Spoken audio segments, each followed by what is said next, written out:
Hello and welcome to the session on deep learning using Keras. In this particular session, I'll be discussing about the embedding layer of Keras. So I will be discussing the specific, how it is word embedding concept basically is implemented in Keras. So I'll not be discussing in detail about what exactly word embedding are, but I'll just go through some basics of word embedding, like why it is used and how it is different from one hot encoding, which I have already discussed in my previous videos.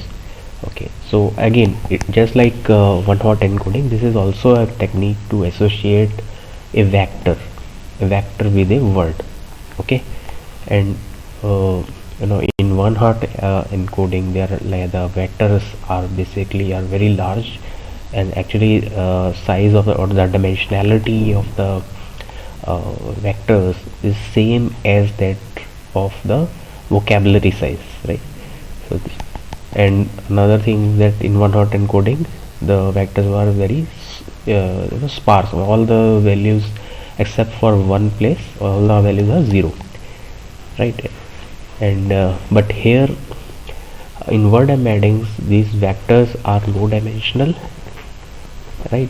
Because they are dense vectors and it packs more information, right? The sparsity thing is not there in this. And one more thing, that in the one hot encoding we saw the value is 0 or the another value is 1, right? But here in word embedding, the resulting vectors contain floating point values. Another thing which I want to emphasize and think that is the I think the main advantage of using word embedding, that earlier in one hot encoding, the vectors basically of similar words, right, or also there basically there is no similarity in the word in the resulting vectors, right? We cannot say that okay, if these two words are similar, so we expect the vector should also be similar, but that is not the case in one hot encoding. Like, so the cosine similarity basically is 0 in that case. But here the word embedding the similar words vectors, right? So they are also similar, right? So that means that what we expect is that the cosine similarity is not 0 in this case, right? So if the two words are very similar, so in that case their similarity is very high. Vectors which are which results from these two words, their cosine similarity is close to 1, and words where which are very different, so we expect that those similar cosine similarity is tends to 0 in that case. Okay. Next thing here is that word embeddings are basically learned from the data which we are working on. Okay, say for example, if you are working on some Twitter data and you are basically trying to basically judge the do the sentiment analysis, so it has some fixed dictionary, whatever words are there in this different samples of Twitter data. So in that case, the word embeddings which are learned are specific to the dictionary, or you can say the corpus of the Twitter, whatever data you are using.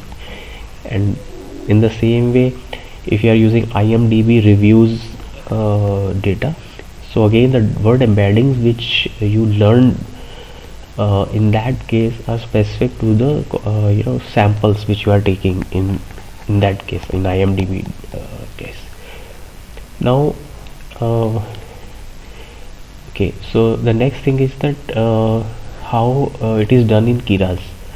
Okay, so Keras basically has a embedding layer, like you have used dense layer, CNN layer, so Keras also has an embedding layer which provides this word embedding functionality. Okay, so what exactly it does basically is very simple thing. Basically it maps indices which basically you all the words which we have, if you input different sequences like I am Twitter data or whatever, so first you convert those specific words to integer indices, indices, right? Indices. So embedding layer basically maps those integer indices to dense vectors, and those dense vectors, or even whatever is the size of your sequence, say 10 words or 15 words, all dense vector which results from those sequences or group of words, whatever, is of fixed size. So you are in the input processing, you also need to take care that you convert all the sentences to a fixed size, right? So basically the embedding layer functionality is very simple, and generally because in embedding layer basically converts your words to a word vector. So this is kind of a pre-processing task, you can say, from a over end-to-end deep learning model. So that is the reason Keras embedding layer is generally used as a first layer. It is used as a first layer in a your deep learning model. And again, now what is the input and what is the output of the embedding layer? Naturally, in the embedding layer you will provide your samples, and the samples basically will have a different lengths, but you have to convert it to in a one fixed length, right? And this is the sequence length. We are talking about the length of the samples. So this is a 2D tensor which we basically supply as an input to the embedding layer. And what exactly embedding layer does? It provides word embedding. So the output layer also will have the samples. It has a particular sequence length, what is the input you are giving, and corresponding to that it has a word embedding, and that word embedding is basically I am specifying as a embedding dimensionality or the output dimensionality, or whatever you can say. So the output of a 3D output of a embedding layer is a 3D floating point tensor. So important thing is it's a floating. It's not all. It contains only zeros and one. It's a floating point tensor. Now you can see the details exactly of Keras embedding layer from from its documentation also. Here you can see that embedding layer, what all fields it can you can specify in embedding layer, like input dimension, output dimension. So here also here they are specifying what is the input shape, is it 2D tensor, and output shape is the 3D tensor. Okay, you can just go through this. The crux of the embedding layer I have already specified, explained this thing, that it's 2D tensor is the input, where you specify the samples of a fixed sequence, and the output is the embedding dimensionality which you are getting as a part of 3D floating point tensor. Okay, let's go through one implementation, very easy implementation. I want to show you one program where this embedding layer is used.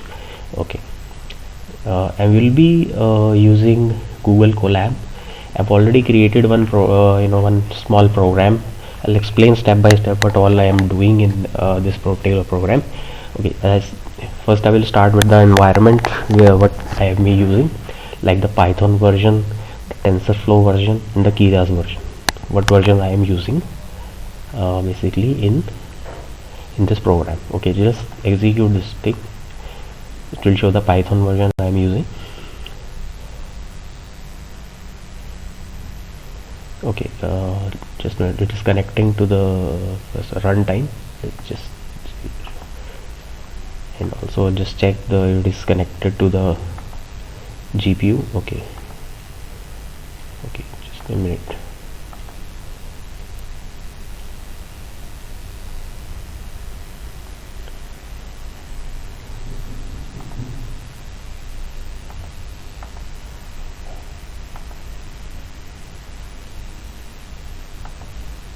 Okay, so it is connected.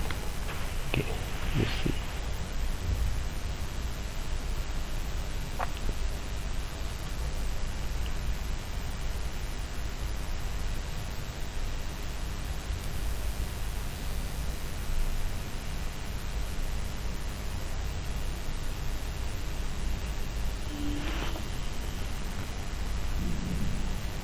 Okay, this is the Python version. Okay, I'll just go to execute the next statement for TensorFlow version. Okay, TensorFlow 2 version and Keras also. Okay, Keras 2.4.3. Okay, here in this particular cell I will be importing the whatever required libraries, modules I want to use, right? Okay, tokenizer for tokenizing and paired sequences for in case the some of the words are less than what is the fixed size I have decided. So in that case it will do the padding. You know, okay, it could be pre also, and the post means after the sentence ends. For the rest of the places it will put zeros or before the sentence. There both the options are available here. Okay, now in this particular statement, in this cell I'm defining a model, sequential model, and here exactly here I am adding the embedding layer. Now in this embedding layer, the this 40 basically is the vocabulary size. This I have decided, like, okay, let's be confined to the 40 words. You just go through, you just see the this documentation. Is the first input is the input dimension. This input dimension is the size of the vocabulary. Okay, so I have just decided that okay, let's be using only the 40 words in for base. And second is this is the basically the dimensionality, the output word the vector size, you can say. That is the next thing. This also I have here captured as 5. So the output basically the output word, the dimensionality of the final word is will be decided here using this number, the second number. Okay, this is the output dimension of the dense embedding. This is what I have explained here, that the embedding size basically will be 5, and the here in input length 10 is, that means I have specified that all the word sequences will have maximum length as the 10, because we want to have the constant length for every or all the sequences. Okay, let's execute this stuff.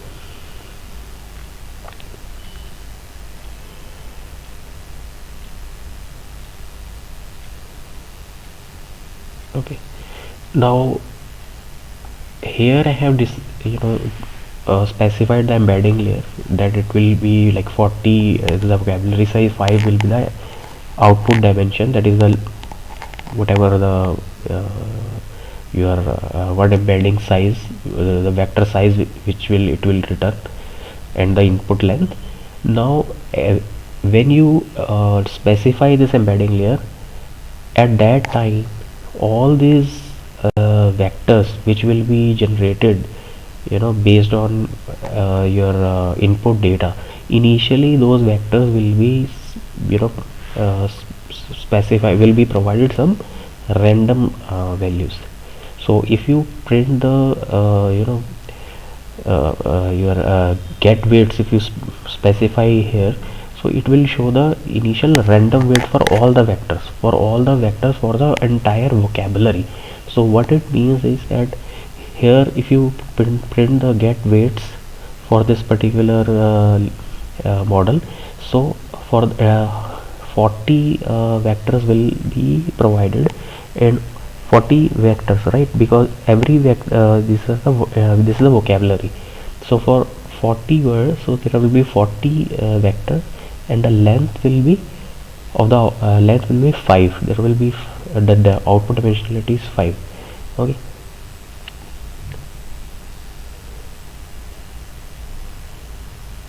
okay, see, so here you can see this is the array reference.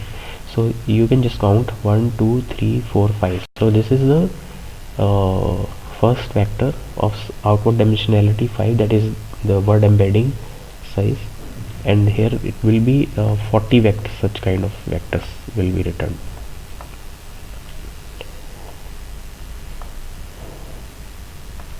So what it means that in this example till now I have not specified any input data or whatsoever, so it automatically assigns some random weights or random vectors will be generated.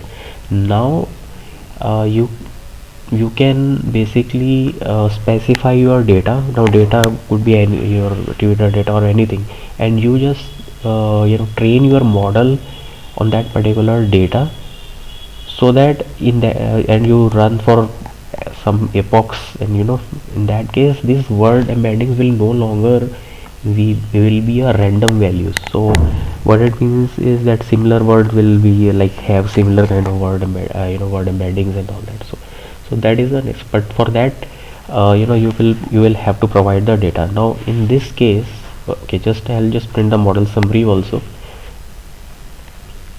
Now the output shape I have explained earlier. The output shape will be the samples, number of samples, the your sequence length, the 3D vector which will be written, and the then embedding dimensionality, which is 5. So this is the output shape of the vector, that is 3D vector. And number of parameters 20 why 200 why, because we have, you can say, 40 vectors of size 5, each is for 5 size, so 40 into 5 200. So the total weights are 200 in this case. That is the total number of parameters 200. If you change the number if you change the vocabulary size here, or change the dimensionality size 5 to 6 or whatever, similarly the number of the total vectors will change and your dimensionality will change. So in that case your parameters will be modified accordingly. Sorry, here I have defined a few samples. There are like 8 samples, and few samples are longer, and they're all are not same length. Now as I have already discussed, the embedding layer main task is to map the word indices to the embedding vectors, right? So for that you have to convert these sentences, these samples, to a fixed size, right, word index. So this is the thing I am doing here using the tokenizer library, which is provided in the your Keras. Here I am using a tokenizer for number of words is 40. This is the vocabulary size. I am creating an object of the class tokenizer. This is available in the Keras, and also I have explained this in the one-hot encoding session. You can also refer to that video. And here I am passing I am basically passing the samples and invoking a fit on text basically method, which is available in Keras. So it will create word indexes for these particular samples. Okay, let's execute this thing. So now it has created some unique tokens, on 35 unique tokens. So all the words basically has assigned the unique tokens.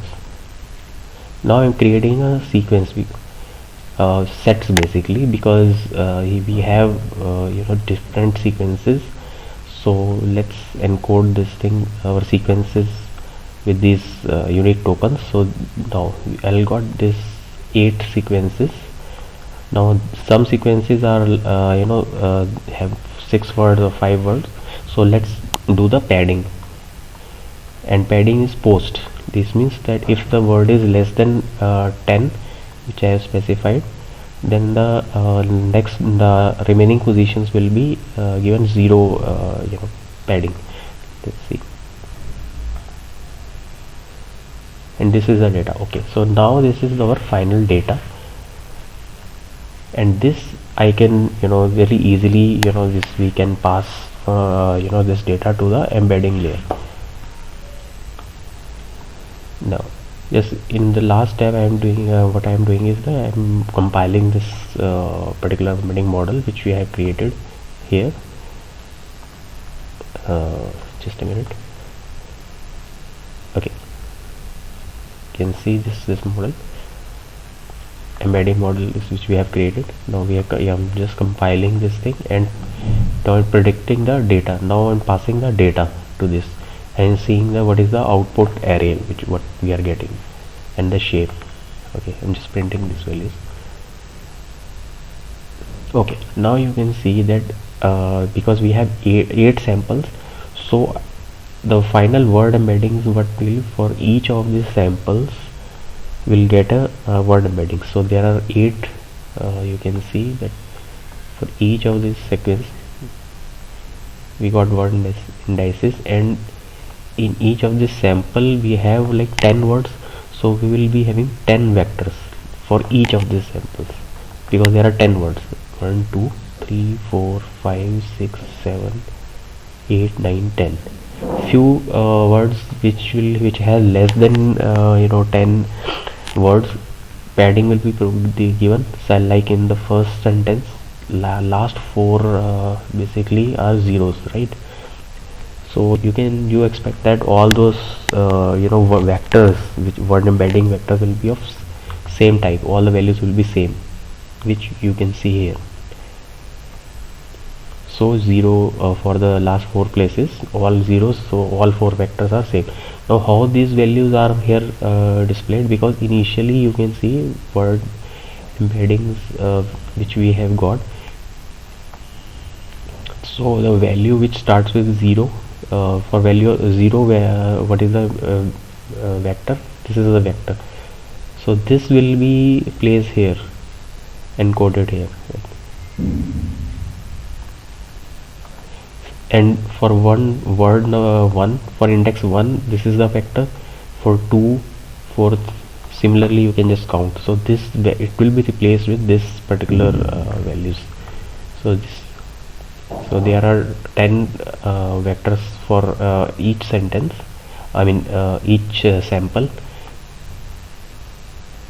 Wherever zeros, you can see that all zeros are similar kind of vector. But the point is that these vectors are random, so there is no cosine similarity actually here. So when you run this model with bigger corpus like Twitter data or IMDb data, and you fit this data on the model and run for some epochs, then the resulting word indices which will be generated, so that will have some cosine similarity between similar words.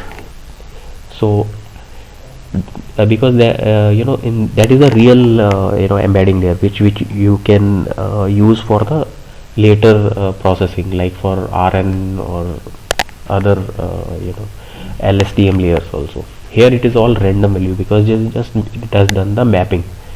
That's it, right? So this shows it's a very simple thing, but again you need data to basically show the actual results, where as I mentioned that embeddings are similar for similar words, right? So that is the example which I want to show it. Okay, just to recap. So like I have already shown that there are one example I have already showed, that how it is word embeddings are learned using the main task. Main task is the task which you are basically performing, like sequence data. You're doing a movie reviews or your Twitter data sentiment analysis. Another thing that also you can do is instead of doing all calculating word embeddings by yourself in this particular model, you can use the pre-trained word embeddings, like in image data. Whenever you have less samples, so in that case what you used to do, you use some pre-trained models like VGG or ResNet or different kind of models. So here also you can use pre-trained word embeddings which are available, like Word2Vec and other embeddings, and then you can just proceed with whatever task you are doing in that case, right? So there are two ways in way you can obtain word embeddings. I've already shown the first way in this particular video. Now after you have word embedding, now you can put more layers on top of that, which can use the embeddings vectors which are provided by the embedding layer, like RNN or LSTM layers, which basically does the remaining task of sequence generation or sequence understanding of sequences or other NLP related tasks. Okay, so that's it for the video. I hope you find this video useful.